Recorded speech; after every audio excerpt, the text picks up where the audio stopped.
So the story we're reading today is Autumn Rescue, and it's written by Karen Collett Wilson. Photography is by Susan A. Zerga. And thank you guys for patiently letting me do this again. Did I ever tell you the story about the daring rescue that took place in our cottonwoods not long ago? Gather near and I'll tell you what happened. It all began on a lazy autumn afternoon. The animals of the cottonwoods were enjoying the last of the Indian summer. That's the time of warm summer-like days after the first nipping frost of autumn.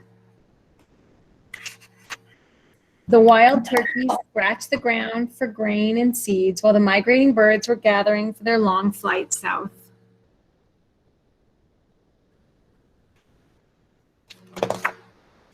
The nocturnal animals, the raccoons, skunks, and porcupines, dozed in their sun-warmed hollow tree trunks and burrows.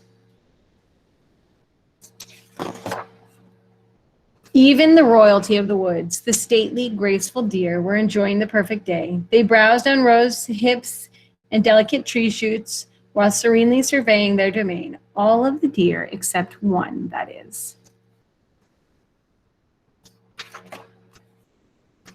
One deer was too busy thinking about himself to notice anything else. He was thinking about his powerful legs, his luxurious coat, his noble nose, and his superior ears. But most of all, he was thinking about his exceptional antlers. They were large and wide and had many prongs.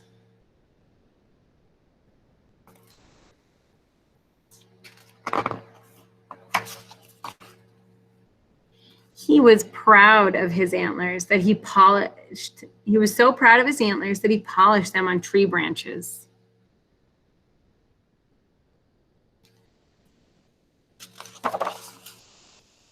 And looked at their reflection in the pools of the languid creek. He was quite certain that his crown of antlers was the most royal of all. It was then that the deer discovered something quite amazing. Miss Cambry, could I get you to put that down and focus? Thank you, honey. While looking down to admire his hooves, the deer saw a discarded circle of golden cord. It looked just like a real crown, and he thought it would be perfect to adorn his elegant antlers. He eagerly dipped his head and slipped the golden coil into place.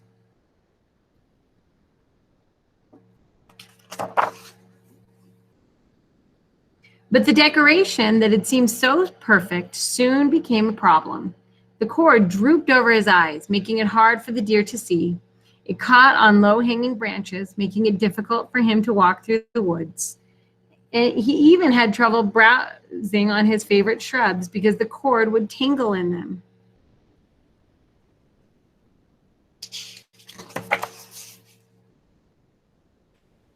It was not long before the deer realized that he'd made a terrible mistake. Instead of looking more beautiful, he knew that he looked foolish and not at all royal. He decided it was time to remove the strange crown. He tried tipping and shaking his head, but the coil was stuck fast.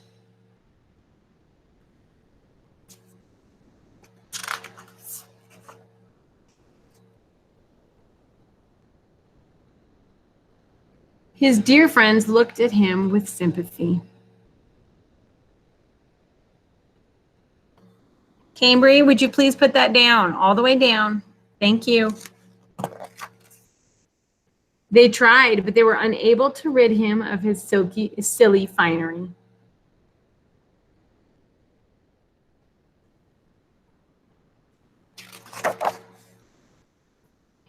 Days went by before the kind cowboy rode into the cottonwoods. They saw at once that the unfortunate deer needed rescuing. When cowboys brand or doctor their livestock, they must first lasso or rope them. The animals are then secure and will not hurt themselves or the cowboys. The cowboys knew they would have to lasso the deer in order to untangle him. So, very cautiously and very slowly, they moved towards the unhappy deer. When they were close enough, one of the cowboys skillfully threw his looped rope and lassoed one of the antlers.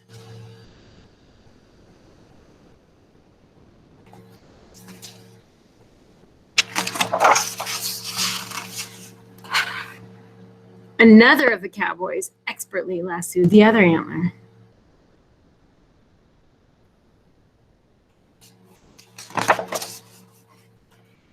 Then they carefully snubbed or tied the deer to a nearby tree for added protection from the sharp prongs. At last, the cowboys were able to remove the bothersome yellow cord.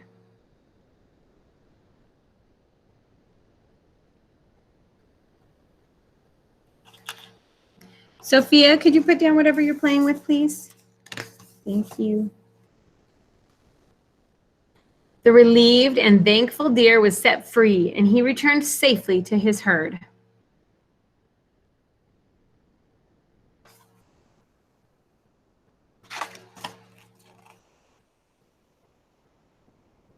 That autumn, afternoon slowly turned into evening. The setting sun cast a golden glow over the land.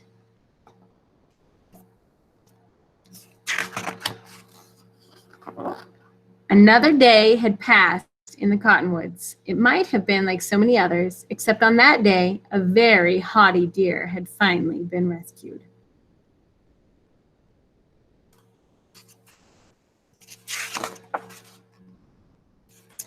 And that is the end of that book.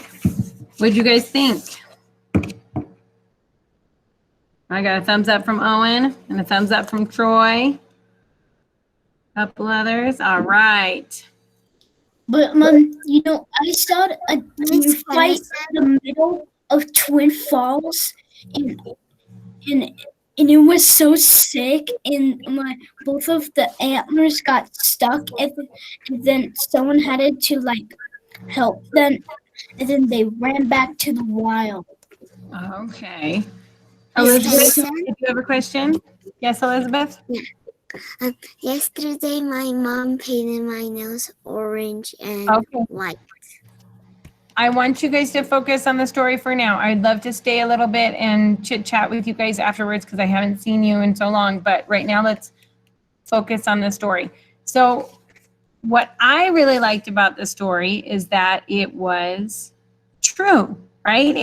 These pictures were really taken of a true rescue of a deer who got stuck in the cord. Owen, do you have something to add about the story?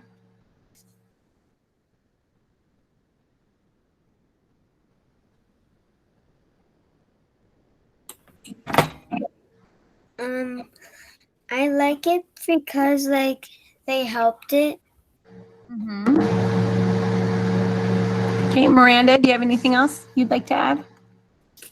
My favorite part was how he thought the little yellow thing on his head, he thought it was a crown.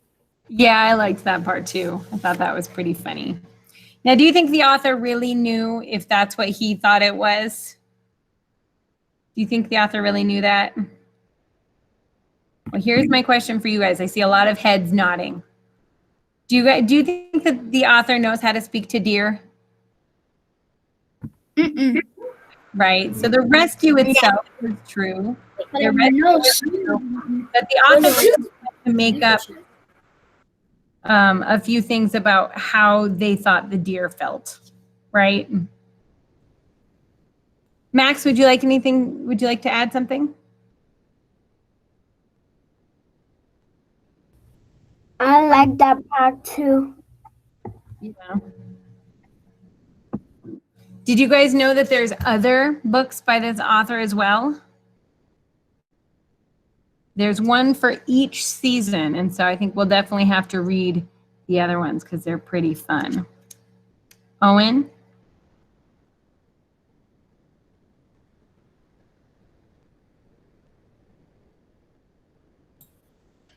What are we gonna do for Mystery Duck? We're going to do a Mystery Doug later at our afternoon session at 3:20. Okay? Okay, but there was a mystery book about birds. What? There was a mystery book about birds. All right. Okay. So boys and girls, please make sure that you tell your grown-ups that you need to catch up on whatever work you've missed. And that way you get a good catch-up day and you can come back tomorrow ready to get on our new stuff, okay? And let's have your grown-ups contact me if like you need a couple of catch-up days and we can arrange that and do some just light work. Yes, Rudy? Guess what? My grandpa got me What did your grandma get? new chocolates. Oh, those are very nice. Okay. Owen, do you have something on task? No, on your next one, you can go outside for the class. Okay, so make sure that you guys get on, do your Zern, 15, 20 minutes on Zern, do your Lexia, and then if you, and then get on there and check to see what work you still need to get done, okay? Anybody else have anything they wanted to ask or, okay, Troy?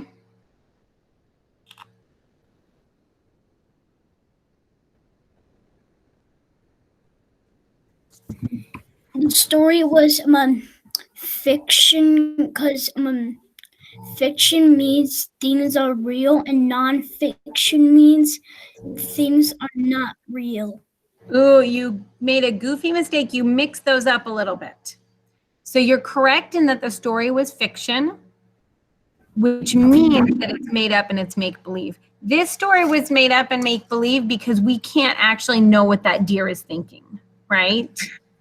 And so they had to make up kind of all the parts about what the deer was thinking. But we know that the general idea behind the story is that it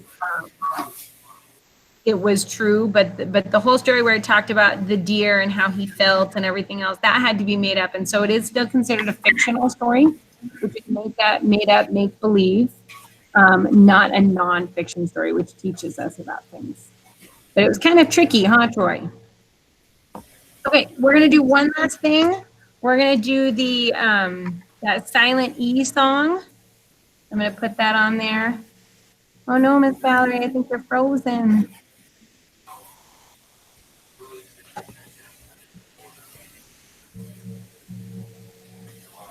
Is there any class?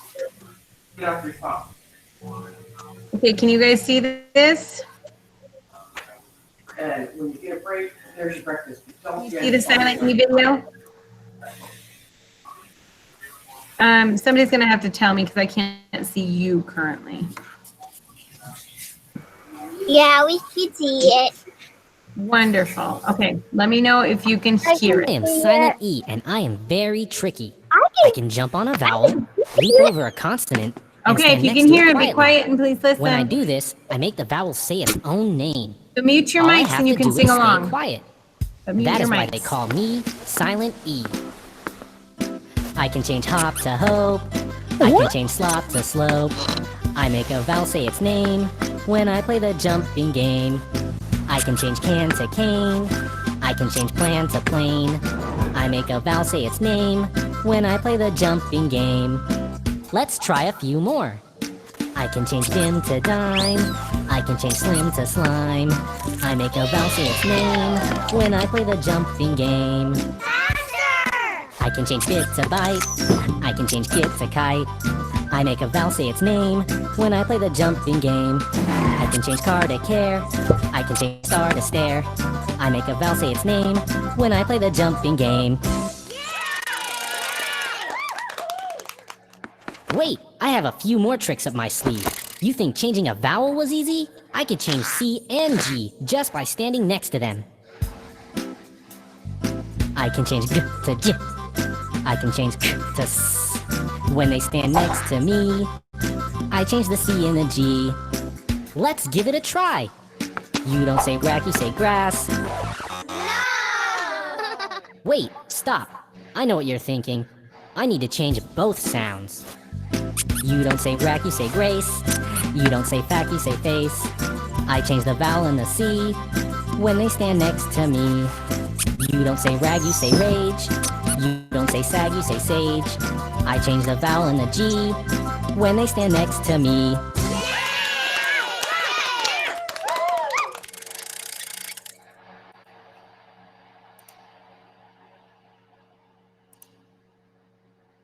All right. Who remembers that song? We've done that a few times in our presentations, and I know those of you who are in my class, we did that a lot last year, huh? Okay. So like I say, it is a catch-up day, so don't go looking for new material because I'm going to give you guys time to catch up. I also want you guys to start turning in things from your Wonders books and everything else on Class Dojo, because that will make my life a little easier, and I think it will make your guys' lives a little easier, because when you turn it in on Class Dojo, it all stays on your profile on Class Dojo, so it's very easy for you guys to go back and look at it, and it's very easy for me to go back and look at it, and we're not both hunting through emails trying to find it. So I think that might make all of our lives a little bit easier if you guys start turning it in on Class Dojo, and you go to your if you do it on the computer, I gave you guys that Class Dojo login, so you all should be able to log in using that thing.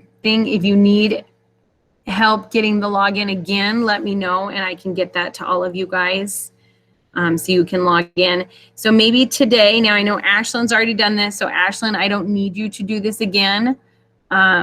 You could go on to Class Dojo, you could take a picture of yourselves, give me like a thumbs up or something, and turn that in. And that way I know that you've practiced turning in something on Class Dojo. Okay? Got it? Wonderful, wonderful. And let me know if you need your login information again for you guys to access Class Dojo, and I can very easily get that to you. Okay? All right. I need help in Class Dojo. You need help logging into Class Dojo? Yeah. Troy, why don't you stay on the line after, like stay in the meeting after everybody leaves, and I'll kind of get you on there and we can practice that. Okay? Owen, did you have a question, comment, concern?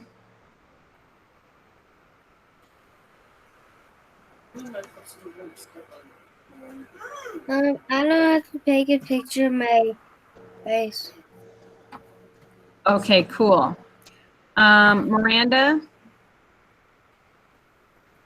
Can we leave? Yes, if you know how to get onto Class Dojo and you can do that, then you are free to go right now. Okay, thank you guys. Have a wonderful day. I'll see you for our math meeting. Bye bye. Okay. I'll have to go. Bye. Valerie, what is your question? Valerie, what's your question? Drink water? I don't know how to log in. You don't know how to log in? I don't Okay.